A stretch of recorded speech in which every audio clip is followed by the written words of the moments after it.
This is what I live and die for. This is what I was born to do. This is the calling. This is what we do. So I'm happy to do this. It's risky business. My hat's off to the first responders, hospital workers, people who risk their lives far more than we do here. But this is what I do for a living. I love what I do. This is what I was called to do, and for me, this is life. You know, I breathe this air because taking care of folks, especially in an hour of need, is what I was born to do. And we're rolling. Okay, so welcome back. This is Dr. Oscar Hernandez, board certified internist and practicing pediatrician. We've been taking care of our community for many, many years. Many of the people who watch these videos have known me for a long time. I'm now taking care of the grandchildren of my original patients. So for me, it's a great honor. What I want to talk about today, briefly, because these are brief segments, and this is a very controversial, very complicated topic, is the reopening of our economies, of our homes, of our businesses, of our schools, of our churches. And regardless of what you think about this, this is happening. It is going to happen. And let me tell you, children need to eat. They need shoes on their feet. And I see people pontificating on the web about all the reasons, some of them good, some of them not so good, about why we shouldn't start the reopening process. That doesn't mean that the doors are thrown open and everybody just goes back to business the way it was.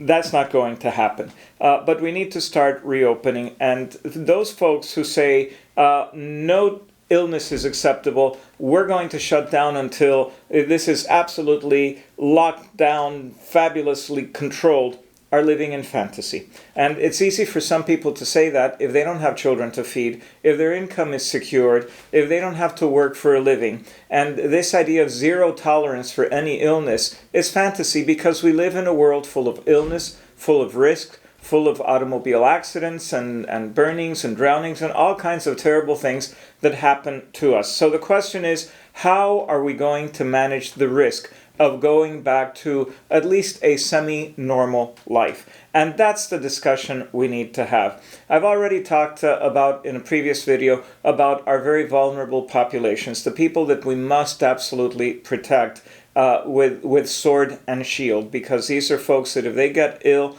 they're probably going to have very serious illness and they can possibly die. So that's a previous video. But what I want to say today is that we need to start getting into the mindset that our normal lives are not going to come back fabulously normal immediately, but that we're going to be doing this and some distancing for a very long time. Now, not every activity in our lives that we're going to resume lends itself to distancing. Oh, by the way, that's what this is about. Because if we were distancing from everybody all the time, who would need this?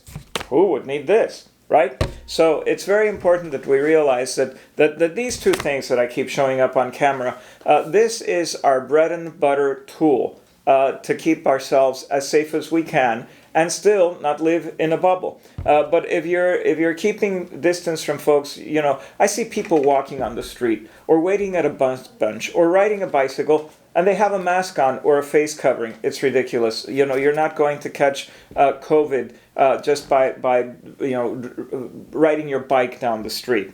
Remember, who catches COVID? People who are generally in close contact with other people. We've reviewed these criteria before, and generally it's more than a 10-minute exposure, less if somebody's actively coughing on you or contaminating you. So, as we start to open up our businesses, we need professional guidance on how to do this for two reasons. Well, it's good for business, right? And business people are in business because they need to make a living.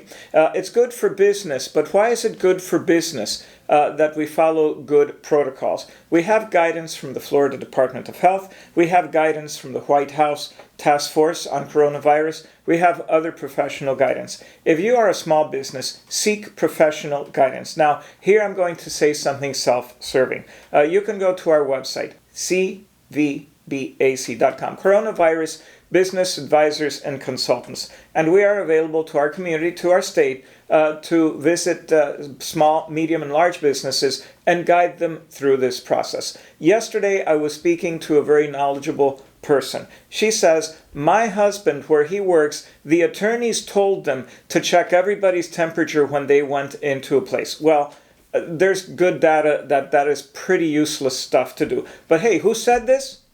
The attorneys. What do the attorneys know about the practice of medicine, about sound public health policy? Well, maybe there are large firms that have consultants that do that and so on. But just because your attorney said something, well, I'm glad people are listening to their attorneys when it comes to legal matters. But when it comes to sound public health and the protection of your business, you need professional help, whether it's through our services or somebody else's services. Again, why should a business look out about how it opens, how it protects its staff, and how it protects its clients? A, it's good business, and B, and more important, you're protecting your staff. What is your most valuable asset? Your staff, your human resources. What is your most valuable asset? Your customer base, right?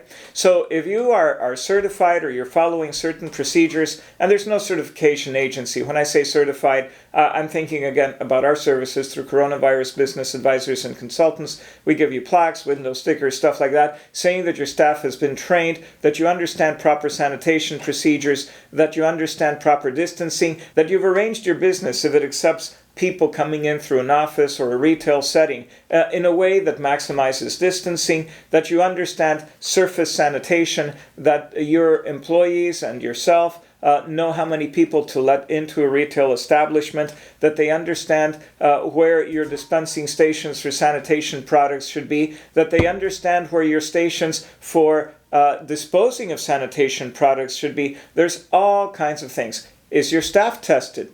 Do they have immunoglobulins? Now, that's a whole other can of worms. Do immunoglobulins protect you from a second infection? Do they protect you from contaminating others? That's not what this video is about. And that's a topic that we're still learning. But it sometimes adds people some sense of assurance if they've already got immunoglobulins. Has your staff been tested? Have you been tested? Can you advertise that you have these certificates available for public inspection if your employees allow you to do so?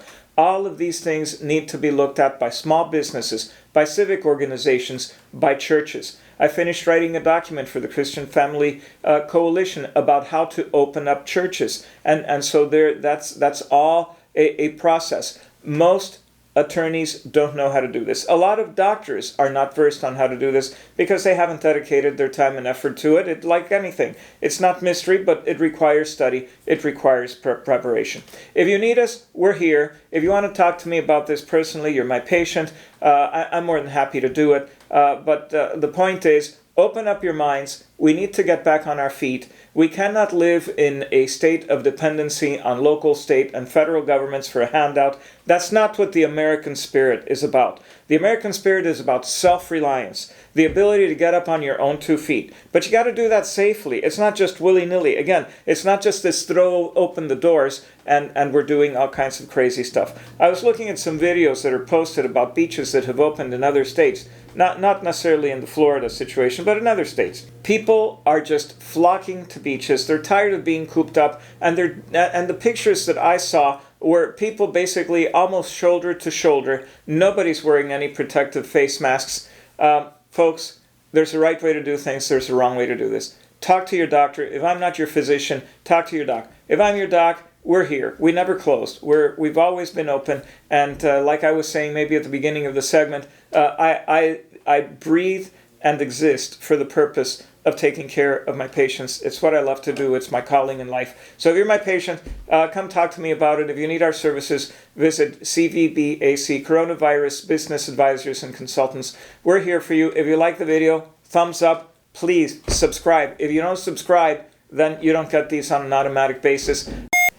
Before we go, I want to reflect on a scripture that for many, many years has encouraged me in times of difficulty. And we're talking about opening up, but there have been people who have suffered a great deal through this pandemic, and unfortunately, many more will suffer. For me, as a Christian believer, one of the verses that has uplifted me is what Jesus reads in the temple when he first goes and is asked to make a reading as a grown-up in the temple for the first time. Actually in the synagogue, not the temple. Let me tell you what he read, because it's a reflection from Isaiah. This particular reading is from Luke chapter 4. starting in verse 18. This is what Jesus says about himself, based on an Old Testament prophecy from Isaiah. He says, "The Spirit of the Lord is upon me, because he has anointed me to preach the gospel to the poor. He has sent me to heal the brokenhearted, to preach deliverance to the captives and recovering of sight to the blind, to set at liberty those who are bruised, and to preach the acceptable year of the Lord."